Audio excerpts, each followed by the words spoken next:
हरे कृष्णा। सभी मासों में सर्वश्रेष्ठ है कार्तिक मास, क्योंकि ये कार्तिक मास भगवान श्री कृष्ण को अत्यंत प्रिय है। और ऐसा क्यों है? क्योंकि इस मास में भगवान से भी अधिक अगर उनके भक्तों की सेवा पूजा की जाए तो भगवान श्री हरि अत्यंत प्रसन्न होते हैं। और शायद इसीलिए इस कार्तिक मास की अधिष्ठात्री देवी हैं श्रीमती राधा रानी। और यही कारण है कि इस मास में भगवान की प्रिया तुलसी देवी की पूजा अर्चना करने से भी भगवान अत्यधिक प्रसन्न होते हैं। और इसी कार्तिक मास के महात्म्य की कथा श्रृंखला में इस समय हम श्रवण कर रहे हैं भगवान श्री हरि की प्रिया और भक्ति प्रदायिनी तुलसी महारानी के महात्म्य की कथा श्रृंखला। इस कथा श्रृंखला की पिछली कड़ी में हमने तुलसी वन की महिमा के विषय में सुना था। और आज हम पौराणिक ग्रंथों से ये जानेंगे कि अगर कोई मनुष्य तुलसी देवी के समीप अपना देह त्याग कर देता है तो उसे कौन सा गंतव्य प्राप्त होता है। तो चलिए इस कार्तिक महात्म्य कथा श्रृंखला की इस आगे की कड़ी का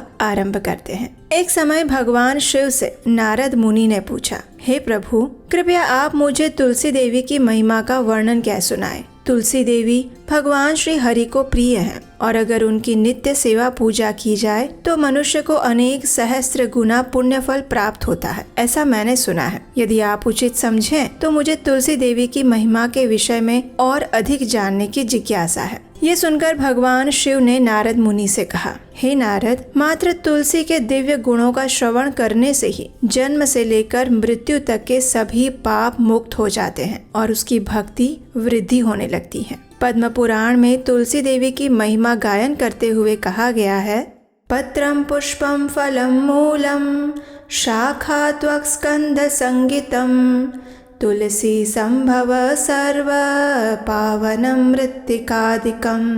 अर्थात तुलसी का पत्र, फल, मूल, शाखा, छाल, तना और मिट्टी सब कुछ पवित्र है। हे नारद, जिनका मृतदेह तुलसी काष्ठ से जलाया जाता है वे विष्णु लोक में जाते हैं। अगर कोई मृत व्यक्ति अनैतिक संबंधों में लिपटा हुआ था और अनेक पापों से ग्रस्त था, फिर भी तुलसी काष्ठ की अग्नि से वो परम शुद्ध हो जाता है। जो व्यक्ति मृत व्यक्ति के संपूर्ण शरीर को तुलसी काष्ठ से ढक कर दाह संस्कार करवाता है वो भी संपूर्ण पाप राशियों से मुक्त हो जाता है। जिस व्यक्ति की मृत्यु के समय भगवान नाम का कीर्तन हो रहा हो और तुलसी लकड़ी से उसका दाह संस्कार हो तो फिर उसे पुनः इस जगत में वापस नहीं आना पड़ता। इस बात का प्रमाण भी हमें पद्म पुराण से प्राप्त होता है, जिसमें कहा गया है, यद्येकं तुलसी काष्ठं मध्ये काष्ठस्य तस्य हि दाह काले भवेन्मुक्तिः कोटि पापयुतस्य च।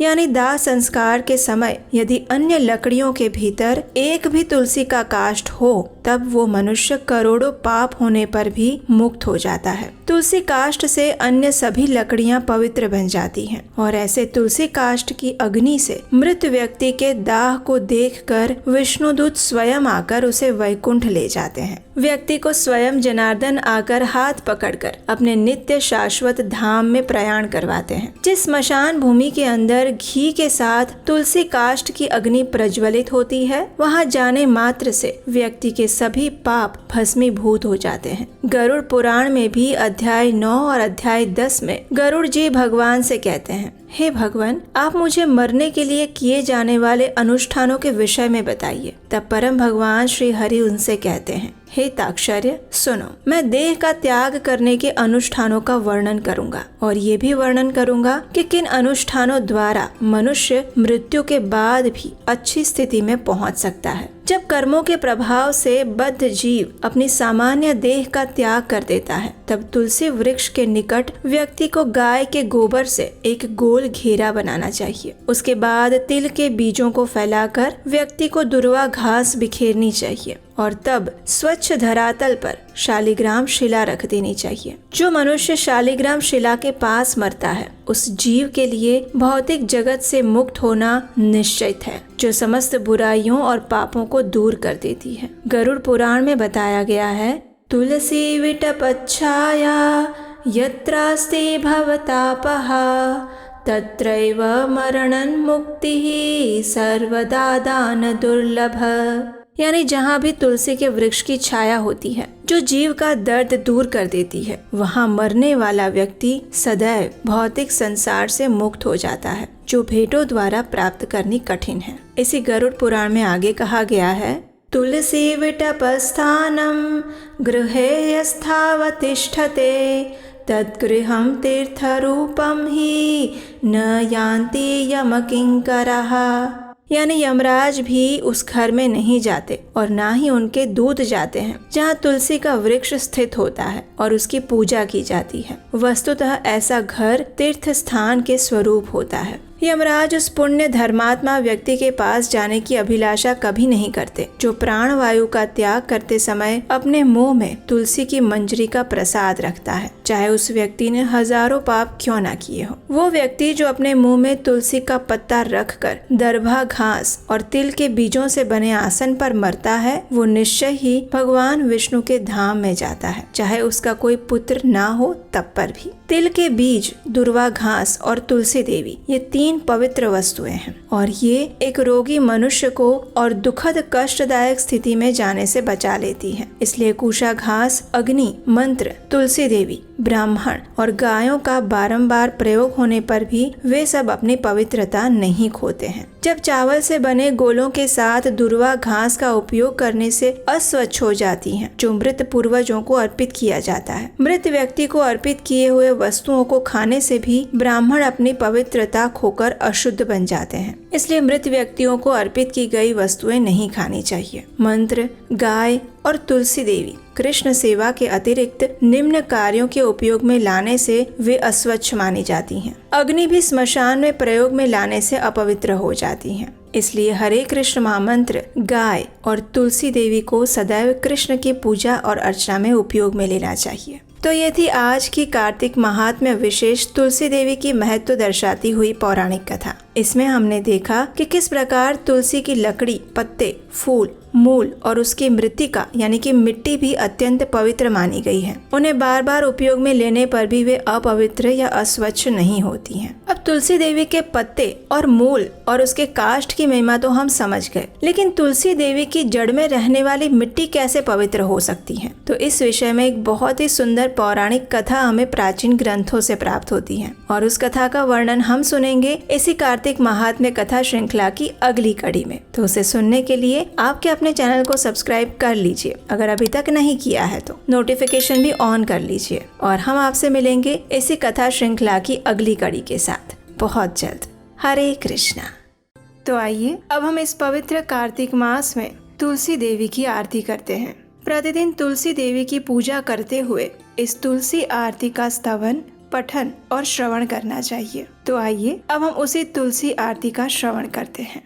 नमो नमः तुलसी कृष्ण प्रेयसी, नमो नमः राधा कृष्ण सेवा पवो, एई अभिलाषी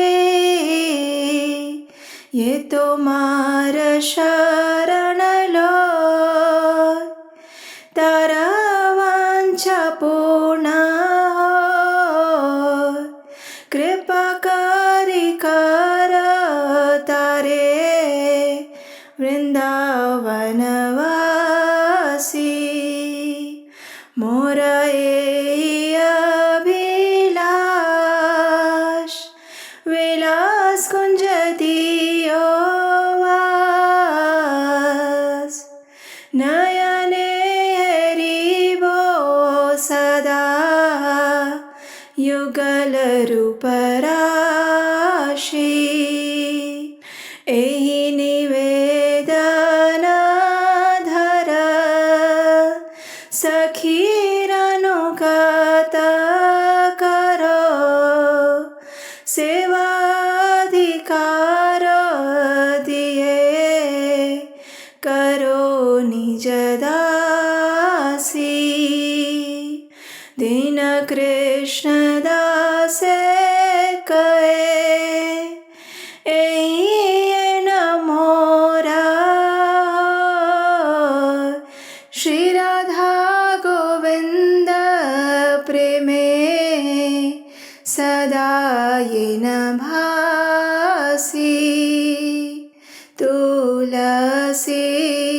कृष्ण प्रेयसी नमो नमः। तुलसी कृष्ण प्रेयसी नमो नमः।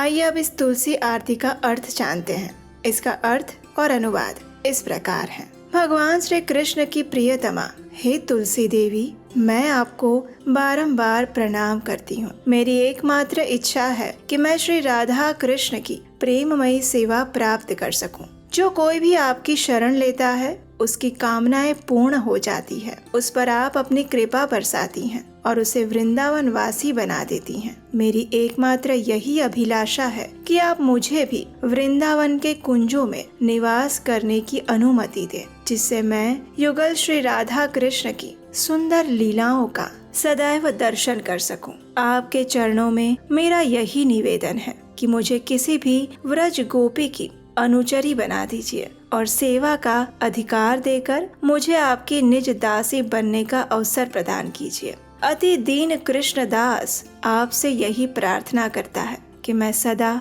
सर्वदा श्री श्री राधा गोविंद के प्रेम में डूबा रहूं। इस प्रकार तुलसी आरती करने के बाद अब समय है तुलसी देवी की प्रदक्षिणा करने का। और इस तुलसी देवी की प्रदक्षिणा करते समय आप इस मंत्र का उच्चारण कर सकते हैं। यानि कानि च पापानि ब्रह्महत्यादिकानि च तानि तानि प्राणशन्ति प्रदक्षिण पदे पदे। इसका अर्थ ये होता है कि जो भी व्यक्ति तुलसी महारानी की प्रदक्षिणा करता है तो उस प्रदक्षिणा के दौरान पद पद पर उसके समस्त ब्रह्म हत्यादि जैसे बड़े बड़े पापों का भी नाश हो जाता है। तो इस प्रकार इस कार्तिक मास में आप तुलसी पूजन और प्रदक्षिणा कर सकते हैं। चलिए अब हम इस पवित्र दामोदर मास यानी कार्तिक मास में तुलसी देवी के स्तोत्र का पाठ करते हैं, जिसकी रचना श्री पुंडरीक दास द्वारा की गई है। जगद्धात्री नमस्तुभ्यं विष्णोश्च प्रियवल्लभे यथा ब्रह्मादयो देवः सृष्टिस्थित्यन्तकारिणः। नमस्तुलसी कल्याणी नमो विष्णु प्रिये शुभे नमो मोक्षप्रदे देवी नमः सम्पत्प्रदायिके। तुलसी पातु मां नित्यं सर्वापदभ्योऽपि सर्वदा कीर्तितापि स्मृता वापि पवित्रति मानवम्। नमामि शिरसा देवीं तुलसीं विलसत्तनुं यां दृष्ट्वा पापिनो मर्त्या मुच्यन्ते सर्वकिल्बिषात्। तुलस्या रक्षितं सर्व जगत्ते तुच्चराचरं या विनिहन्ति पापानि दृष्ट्वा वा पापिभिर्नरैः। नमस्तुलस्यतीतरां यस्यै बद्धवाञ्जलिं कलौ कलयन्ति सुखं सर्वं स्त्रियो वैश्यास्तथा परे। तुलस्या नापरं किञ्चित् दैवतं जगति तले यथा पवित्रितो लोको विष्णु संगेन वैष्णवः। तुलस्याः पल्लवं विष्णोः शिरस्यारोपितं कलौ आरोपयति सर्वाणि श्रेयांसि वरमस्तके। तुलस्यां सकला देवा वसन्ति सततं यतः अतस्तामर्चये लोके सर्वान् देवान् समर्चयन्। नमस्तुलसी सर्वज्ञे पुरुषोत्तमवल्लभे पाहि मां सर्वपापेभ्यः सर्वसम्पत्प्रदायिके इति स्तोत्रं पुरा गीतं पुण्डरीकेण धीमता विष्णुमर्चयता नित्यं शोभनैस्तुलसीदलैः।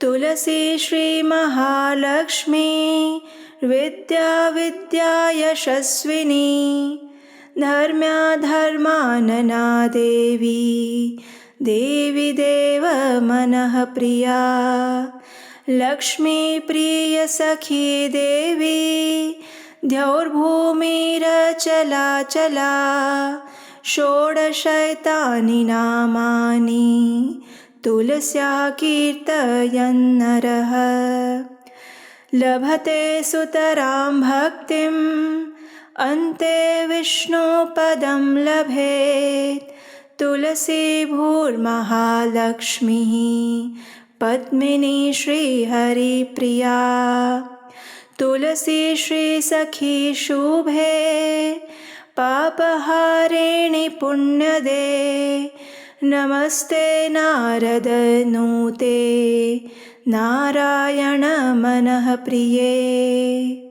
आइए अब इस तुलसी स्तोत्र का अनुवाद और भावार्थ समझते हैं। श्रीमती तुलसी देवी ब्रह्मांड की माता और भगवान विष्णु की परम प्रिय संगिनी है, जिनके कारण ब्रह्मा आदि देवता सृजन, पालन और संहार के कार्य संपन्न करते हैं। हे श्रीमती तुलसी देवी, मैं आपको दंडवत प्रणाम करता हूँ। आप सद्गुणी हैं, कल्याणकारी हैं और भगवान विष्णु को प्रिय है। आप धन, संपत्ति और मुक्ति प्रदान करने वाली हैं। श्रीमती तुलसी देवी प्रत्येक स्थिति में समस्त विपदाओं से निरंतर मेरी रक्षा करें। आपकी स्तुति और मात्र स्मरण करने से ही लोगों को पवित्र कर देता है। मैं श्रीमती तुलसी देवी को शीश झुकाकर प्रणाम करता हूँ, जिनका तेजवान और दमकदार रूप, जिसको देखकर पापी नश्वर मनुष्य समस्त दोषों से मुक्त हो जाते हैं। समस्त चर और अचर वस्तुओं सहित इस संपूर्ण जगत की श्रीमती तुलसी देवी रक्षा करती हैं, जिनके केवल दर्शन मात्र से ही पापी व्यक्तियों के पाप पूर्णतः नष्ट हो जाते हैं। हे श्रीमती तुलसी देवी, आपको सहस्त्र बार प्रणाम करता हूँ। आपको कलयुग में समस्त स्त्रियां, वैश्यगण और उनके समान अन्य लोग भी प्रसन्नता पूर्वक हाथ जोड़कर विनम्र प्रणाम करते हैं। इस पृथ्वी पर श्रीमती तुलसी देवी से अधिक दिव्य कुछ भी नहीं है, जिनके द्वारा ये जगत पवित्र हो जाता है, जैसे विष्णु और वैष्णव के संपर्क में आने से होता है। इस कलयुग में जब श्रीमती तुलसी देवी की अंकुरित कली भगवान विष्णु के शीश पर अर्पित की जाती है, तब ये उपासक के शीश पर समग्र आशीर्वाद प्राप्त होने के समान माना जाता है। श्रीमती तुलसी देवी में समस्त देवतागण हर समय वास करते हैं, इसलिए व्यक्ति को इस विश्व में उनकी आराधना करनी ही चाहिए और इस प्रकार से समस्त देवताओं की आराधना स्वतः ही हो जाती है। सर्वज्ञानी और परम पुरुष की अत्यंत प्रिय श्रीमती तुलसी देवी, मैं आपको दंडवत प्रणाम करता हूँ। आप संपूर्ण धन संपत्ति प्रदान करती हैं। कृपा करके मेरे समस्त पापों से मेरी रक्षा कीजिए। अतः ये प्रार्थना पहले के समय में बुद्धिमान पुंडरीक द्वारा गाई गई है। व्यक्ति को श्रीमती तुलसी देवी की सुंदर पत्तियों को नियमित रूप से अर्पित करते हुए सदैव ही भगवान विष्णु की आराधना करनी चाहिए। मनुष्य को श्रीमती तुलसी देवी के इन 16 नामों का उच्चारण करना चाहिए। तुलसी, श्री, महालक्ष्मी, विद्या, अविद्या, यशस्विनी, धर्मया, धर्मानना, वृंदा, देवी देव मनः प्रिया, लक्ष्मी प्रिय सखी, देवी द्यौ, भूमि, अचला और चला। वह और अधिक निष्ठा और भक्ति प्राप्त करता है और अंत में भगवान विष्णु के धाम को प्राप्त करता है। श्रीमती तुलसी देवी भूमि, महालक्ष्मी, पद्मिनी तथा श्री हरि प्रिया के नाम से भी जानी जाती हैं। मैं श्रीमती तुलसी देवी को बारंबार दंडवत प्रणाम करता हूँ। आप श्रीमती लक्ष्मी देवी की अत्यंत प्रिय मित्र, शुभ चिंतक, पापों को हरने वाली, आध्यात्मिक गुणों को प्रदान करने वाली, नारद मुनि द्वारा प्रशंसनीय और भगवान श्री नारायण के मन की प्रिया हैं। इस प्रकार प्रतिदिन इस कार्तिक मास में इस तुलसी स्तोत्र का पठन और श्रवण करना अत्यंत पुण्यशाली माना गया है। तो आइए इस परम मंगलमय कार्तिक मास में अब हम तुलसी अष्टकम का पाठ करते हैं। इस अष्टकम का वर्णन हमें ब्रह्म वैवर्त पुराण में मिलता है। एक समय जब तुलसी देवी भगवान से रुष्ट होकर अंतर्धान हो गई थी, उस समय भगवान उनके विरह में आतुर होकर वृंदावन चले गए और उन्होंने वहाँ पर तुलसी देवी की पूजा और स्तुति की। और उस समय उन्होंने जिस मंत्र और स्तोत्र की रचना की थी वो स्तोत्र इस प्रकार है।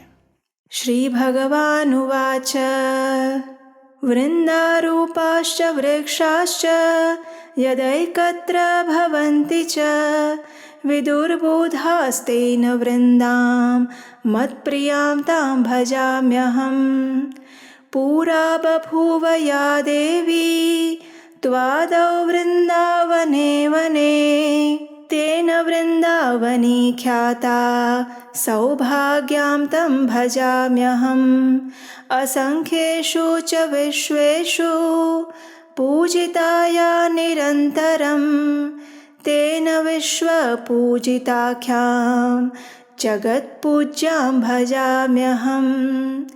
असंख्यानि च विश्वानि पवित्राणि यया सदा तां विश्वपावनीं देवीं विरहेण स्मराम्यहम्।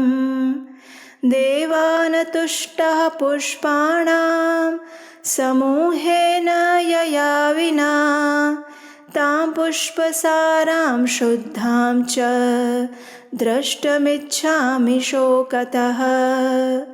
विश्वे यत्प्राप्तिमात्रेण भक्तानन्दो भवेत् ध्रुवम् नन्दिनी तेन विख्याता सा प्रीता भवताद्धि मे। यस्या देव्यास्तुला नास्ति विश्वेषु निखिलेषु च तुलसी तेन विख्यातां यामि शरणं प्रियाम्। कृष्ण जीवन रूपाया शश्वत्प्रियतमा सती तेन कृष्ण जीवनीति मम रक्षतु जीवनम् मम रक्षतु जीवनम्। आइए अब हम इस तुलसी अष्टकम का अर्थ जानते हैं।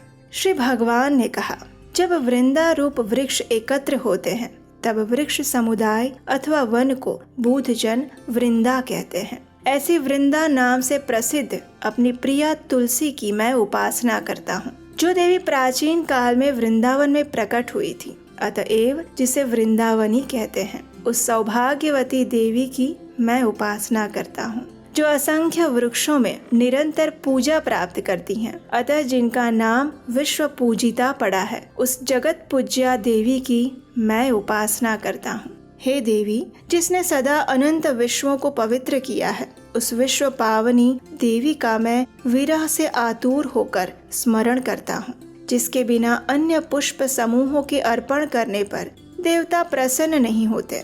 ऐसी पुष्प सारा, पुष्पों में सार भूता शुद्ध स्वरूपिणी तुलसी देवी का मैं शोक से व्याकुल होकर दर्शन करना चाहता हूँ। संसार में जिसकी प्राप्ति मात्र से भक्त परम आनंदित हो जाता है, इसलिए नंदिनी नाम से जिसकी प्रसिद्धि है, वे भगवती तुलसी देवी अब मुझ पर प्रसन्न हो जाए। जिस देवी की अखिल विश्व में कहीं तुलना नहीं है, अतएव जो तुलसी कहलाती हैं, उस अपनी प्रिया की मैं शरण ग्रहण कर रहा हूँ। वह साध्वी तुलसी वृंदा रूप से भगवान श्री कृष्ण की जीवन स्वरूपा है और उनकी सदा प्रियतमा होने से कृष्ण जीवनी नाम से विख्यात है। वो देवी तुलसी मेरे जीवन की रक्षा करे। इस अष्टकम की रचना स्वयं भगवान श्री कृष्ण द्वारा की गई है, तो इससे हम समझ सकते हैं कि यह कितना पुण्य प्रदायक और मंगलकारी है। और इस कार्तिक मास में इसका प्रतिदिन पठन या श्रवण करने से मनुष्य के पूर्व जन्मों के सभी पाप तो नष्ट हो ही जाते हैं, लेकिन उसे वृंदा देवी की विशेष कृपा प्राप्त होती है। और कहा जाता है कि भगवान के धाम यानी गोलोक वृंदावन में यदि प्रवेश करना है तो श्रीमती तुलसी देवी की आज्ञा के बिना वो संभव नहीं हो सकता। इसलिए श्रीमती तुलसी देवी की कृपा प्राप्त करने के लिए इस कार्तिक मास में प्रतिदिन इस अष्टकम पाठ का श्रवण या पठन करना चाहिए। हरे कृष्णा।